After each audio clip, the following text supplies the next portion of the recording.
வாக்குத்தத்தங்கள் ஜீவன் உள்ளது. வாக்குத்தத்தங்கள் ஆம் என்றும் ஆமென் என்றும் இருக்கிறது. வாக்குத்தத்தங்கள் ஆறாதவைகள், மகத்துவம் உள்ளவைகள், இடையேறப்பட்டவைகள் என்று பார்க்கிறோம். 2 பேதுரு 1:4 வாசிக்கும் போது அருமையான வாக்குத்தத்தங்கள் எழுதப்படும். அல்லேலூயா. வாக்குத்தத்தங்கள் எல்லாம் மிகவும் அருமையானது. அல்லேலூயா. அதான் எசேக்கியா சொல்றாரு, ஏசாயா 38:15 கர்த்தர் வாக்கு அருளினார், அதன் பிரகாரமாகவே அவங்க வாக்கு கொடுத்த தேவன் அதன் பிரகாரமாக கர்த்தர் செய்வார். விசுவாசிக்கிறேன். அல்லேலூயா. செய்திக்கு நேரம் கடந்து வாசிக்கிறேன். யோவேல் புத்தகம் ஒரு புதிய சத்தியத்தை மத்திர வைக்க வருகிறேன். யோவேல் புத்தகம் 2ஆம் அதிகாரம் 25-26. நான் உங்களிடத்தில் அனுப்பின என் பெரிய சேனைகளாகிய வெட்டுக்கிளிகளும் பச்சை கிளிகளும் முசுகுட்ட பூச்சிகளும் பச்சை புழுக்களும் பச்சை வருஷங்களின் விளைவை இந்த வருஷத்துல கடந்தவன் எதெல்லாம் இழந்து போனோமோ அதெல்லாம் தேவன் திரும்ப நம்ம கொடுக்கிறேன்னு சொல்லி வாக்குத்தத்தம் பண்ணுகிறார். அல்லேலூயா. 4 காரியங்களை கர்த்தர் சொல்கிறார். 1, பச்சை புழு விட்டதை வெட்டுக்கிளி தின்று போட்டது. வெட்டுக்கிளி விட்டதை பச்சை கிளி தின்று போட்டது. பச்சை கிளி தின்று போட்டதை முசுக்கொட்ட பூச்சி தின்று போட்டது. 4 பூச்சிகளை குறித்து கர்த்தர் சொல்லுகிறார். பூச்சி என்ன? பூச்சும் புழுவும் குறைஞ்சிக்கிட்டே இருக்கும். வாழ்க்கை எப்படி தெரியுமா? வாசிக்கலாம். ஏசாயா 64:8. இப்பொழுது கர்த்தாவே, நீர் எங்களை பிதா, நாங்கள் களிமண், நீர் எங்களை உருவாக்கினவர், நாங்கள் அனைவரும் கரத்தில் கிரியா இருக்கிறோம். இலைகளை போல் நாங்கள் உதிர்கிறோம். அந்த வார்த்தை வாசி. நாங்கள் அனைவரும் தீட்டானவர்கள் போனா இருக்கிறோம். எங்கள் நீதியெல்லாம் அழுக்கான கந்தை போல இருக்கிறது. நாங்கள் அனைவரும் இலைகளை போல உதிர்கிறோம். மனுஷனுடைய வாழ்க்கை இலையை போன்று.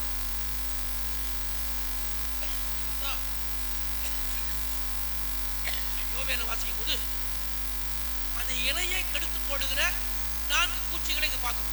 அல்லேலூயா. அல்லேலூயா. முதலாம் ஒன்று நீ புரிந்து கொள்ள வேண்டும். எல்லா வருஷத்தையும் கர்த்தர் நன்மையை நடமுடி சொல்றது. சங்கீதம் 68 வாசிக்கும் போது எல்லா வருஷத்தையும் நன்மையினாலே முடி சொல்றது. உபாகமம் 11:12 வாசிக்கும் போது வருஷத்தின் துவக்கம் முதல் முடியும் மட்டும் கர்த்தருடைய கண்கள் தேசத்தின் மேல வைக்கப்பட்டிருக்கும். அதை கர்த்தரால் விசாரிக்கிற தேசம். ஒவ்வொரு வருஷத்தையும் எனக்காக விசாரித்து உங்களுக்கு எனக்கு ஏற்ற உணவாய் இந்த வருஷங்களை ஆசீர்வாதப்படுத்தும். செய்தியுடைய தலைப்பு என்னவென்று சொன்னால், நீ இழந்து போனது திரும்ப நான் கொடுப்பேன். எவையெல்லாம் இழந்து போகணும்? முதலாம் வாசிக்கிறோம். பச்சை புழு விட்டது. பச்சை புழு தெரியுமா? செடியில பச்சை கலர்ல ஒரு புழு வரும். அந்த புழு என்ன செய்யணும் சொன்னால், நடந்து போகணும் தெரியுங்களா? அதுல ஏறி அந்த நரம்பெல்லாம் கொஞ்சம் கொஞ்சமாக அரிச்சு கொண்டே போகும். என்ன அர்த்தம்னா, நமக்கு வரக்கூடிய வருமானத்தை மகனுடைய ஆசீர்வாதத்தை கெடுக்கிறது. என்னன்னா, அந்த நரம்புகள் அந்த காம்பு வழியாக தான் இலைகளுக்கு உணவு போகும். அப்ப அந்த உணவை, அந்த உயர்வை, அந்த நன்மையை, அந்த ஆசீர்வாதத்தை, அந்த வருமானத்தை கெடுக்கிறது பச்சை புழு. போன வருஷம் வருமானத்தை எவ்வளோ இழந்திருப்பீங்க. ஆனால் கர்த்தர் திரும்ப தரேன். அல்லேலூயா. 2வது வெட்டுக்கிளி விட்டதை. வெட்டுக்கிளி என்ன செய்யும்? ஒரு சீசனில் வரும். எப்போ சீசன் நம்ம சொல்லி இப்போ வரும். தோசை மற்றும் திடீரென்று சாத்தானி செய்வான். நம்ம சந்தோஷம் அவனுக்கு பிடிக்காது. திடீரென்று கூட்டத்தை கொண்டு வந்து நம்ம சம்பாதிச்சதான் அழிச்சிடுவோம். சரிப்பெல்லாம் நடந்து போயிடும்.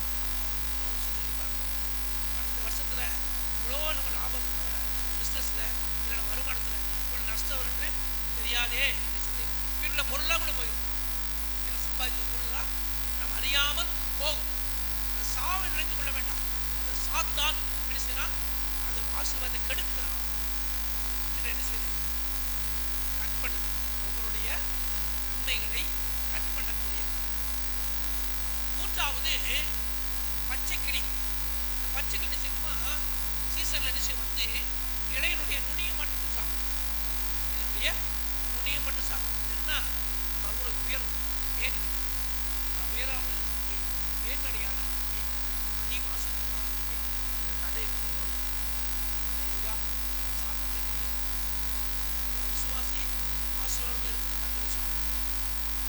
ஆசீர்வாதத்தை கெடுப்பது பிசாசோட நோக்கம். அவருடைய நோக்கம். நான்காவது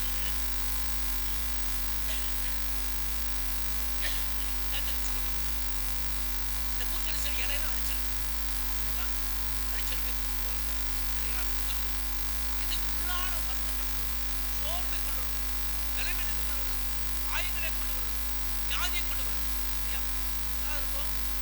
பார்க்குற பார்க்க பார்க்க சுத்தமாக இருக்கும்.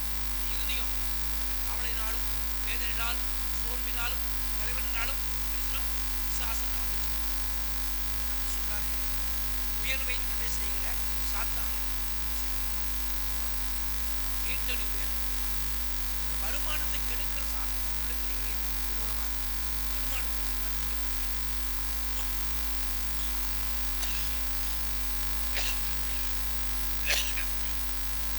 மூன்றாவது, உனக்கு வரக்கூடிய ஆசீர்வாதம் தடை செய்கிற வெட்டுக்களுடைய கிரிகளை முறியடித்து மீண்டும் உடைய செடிக்க செய்யும். அப்போஸ்தலர் 14:14 வாசிக்க. 58:8 விடுகால வெளுப்பை போல எழுப்பி உனக்கு தறந்து போன வாழ்க்கை மீண்டும் துளிர்காண செய்கிறார். 14:17 அப்போஸ்தலர் 14:17 அவர் நன்மை செய்து வந்து மழையையும் செழிப்புள்ள காலங்களையும் நமக்கு தந்து ஆகாரத்தினாலும் சந்தோஷத்தினாலும் அந்த ஆகாரங்களை இழந்து போயிட்டாங்க. கோபேத்தின் புத்தகத்தை வாசிக்கும்போது ஆகாரங்களை இழந்துட்டாங்க. மீண்டும் அந்த ஆகாரமும் அந்த வருமானமும் அந்த வறட்சியும் அந்த ஆசீர்வாதமும் அந்த உயர்வும் வருவதற்கு அவங்க என்ன பண்ணாங்கன்னா, யோபேல் 2:12-14 வரைக்கும் வாசிக்கும் போது, யோபேல் 1:14 வாசிக்கும் போது உபவாசப்படுத்தி ஜெபம் பண்ணாங்க. சபையில் பண்ற அறிக்கையிட்டு பாவம் தான் அறிக்கை ஜெபம் பண்ணாங்க. ஜெபிக்கனுடைய ஜெபத்தை ஆண்டவருக்கு என்ன செய்யும்? ஜெபத்தை கேட்கணும். இறந்து போனா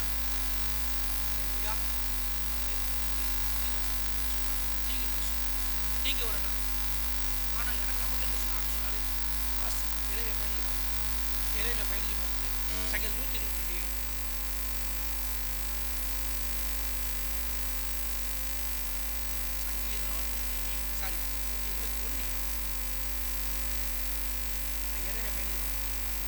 கர்த்தருடைய எல்லா திங்குக்கும் ஏன் கேட்கறது தெரியுமா?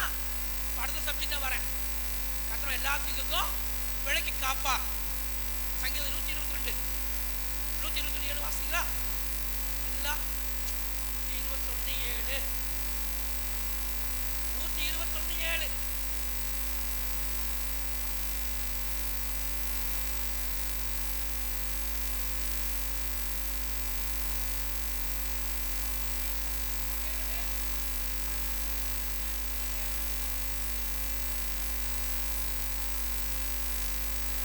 எல்லா தீங்குக்கும் விலைக்கு காப்பார், உன் ஆத்துமாவை காப்பார்.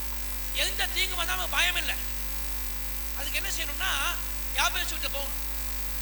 1:4 சொல்றாரு, யாபேஸ் தேவனை ஆசீர்வதிக்க வேண்டும். இந்த வருஷத்துல நீங்கள் ஆரம்பத்துல யாபேஸ் கூட ஜெபம் பண்ண ஸ்டார்ட் பண்ணுங்க.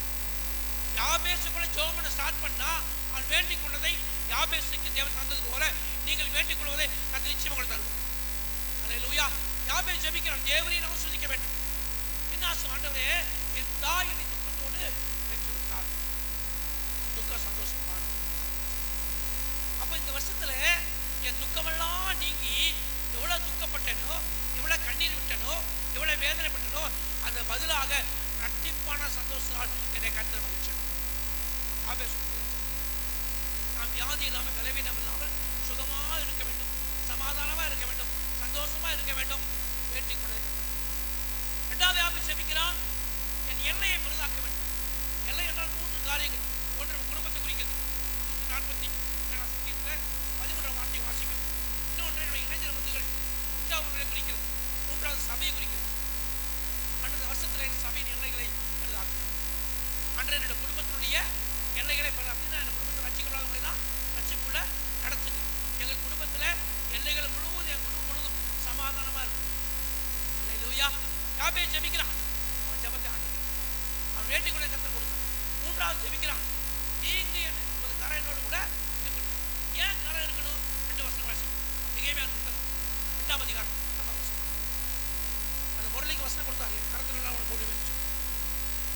நெகேமியா 2:19. நெகேமியா 2:19. 17. என் தேவனுடைய கரம் என் மேல். அப்ப கரம் ஏன் என் மேல இருக்கும்னா எனக்கு எல்லாம் நன்மையாக முடியும். யோசேப்பு கூட கர்த்தருடைய கரம் இருந்தது. அவன் சகோதரர்லாம் தீமை செய்தார்கள், தீமையெல்லாம் கர்த்தர் மாற்றி நன்மையாக முடியப்படினார். அப்ப கர்த்தருடைய கரம் ஏன் என்னோட இருக்கணும்? உனக்கு என்ன செய்றாரு? தீங்கை நீக்கி நன்மை செய்ய. அடுத்து எஸ்ரா 7:6. எஸ்ரா 7:6. கர்த்தருடைய கரம்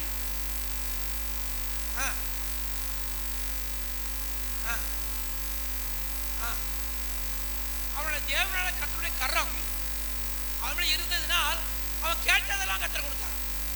அதில் 2 காரியங்கள். ஒன்று, நீ இழந்து போனது உனக்கு திரும்ப தருகிற வருஷம். 2வது, நீ கேட்கிற ஆசீர்வாதங்களை உனக்கு கொடுக்கிற வருஷம். அல்லேலூயா.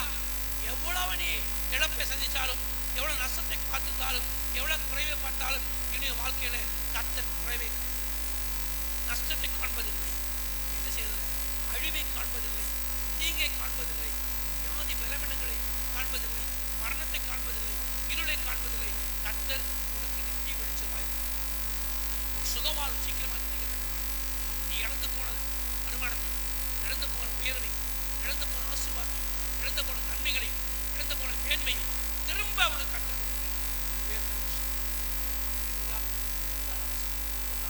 பாட்டு சொல்லுகிறது. சம்பூர்ணமாய் திருப்தி அடைந்து அதிசயமாய் நடத்தி வந்த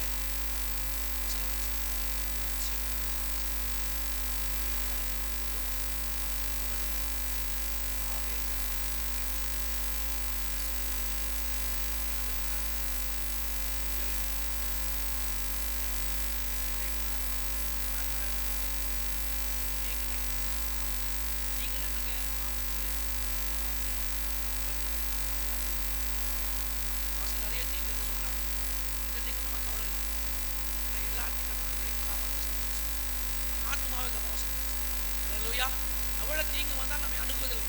செப்பனியான் புத்தகம் இல்லையா, 3ஆம் அதிகாரம் வாசிக்க 14 வசனம். செப்பனியா 3:15. கர்த்தர் ஆக்கினைகள்லாம் அகற்றி, இனி ஆக்கினைகள்லாம் அகற்றி சத்துருக்களை விளக்கினார். இஸ்ரவேலின் ராஜாவை கர்த்தர் உன் நடுவில் இருக்கிறார், தீங்கை காணாதிருப்பார்.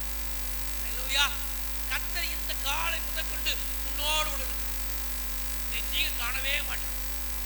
காரியம் உண்டு. நம்ம விலகி போன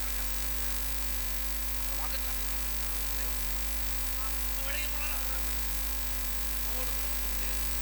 சிறந்த நகரத்து முன்னாடி மேகஸ்தம்பம், முன்னாடி ஏன் விலகுச்சா?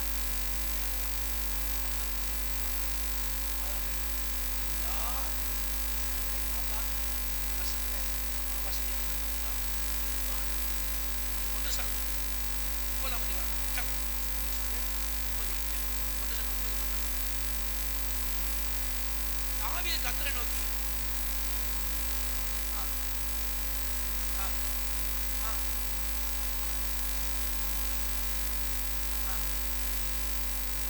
போன வருஷம் என்னெல்லாம் இழந்து போனோமோ அதெல்லாம் திருப்பி கொள்ளக்கூடிய வருஷமாக இருக்குது.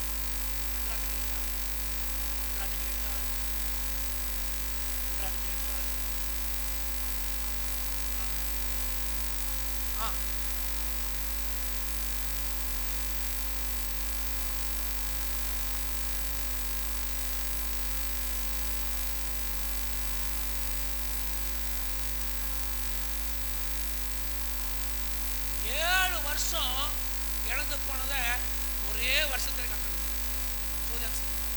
எத்தனை வருஷங்களா நீ நஷ்டப்பட்டீங்களோ, குறையப்பட்டீங்களோ, நீங்கள் அவமானப்பட்டீங்களோ, இழந்து போனீங்களோ, அதை திரும்ப ஆண்டவர் கண்டிப்பாக 100 கொடுப்பேன் என்று வாக்குத்தத்தம் பண்ணுங்க.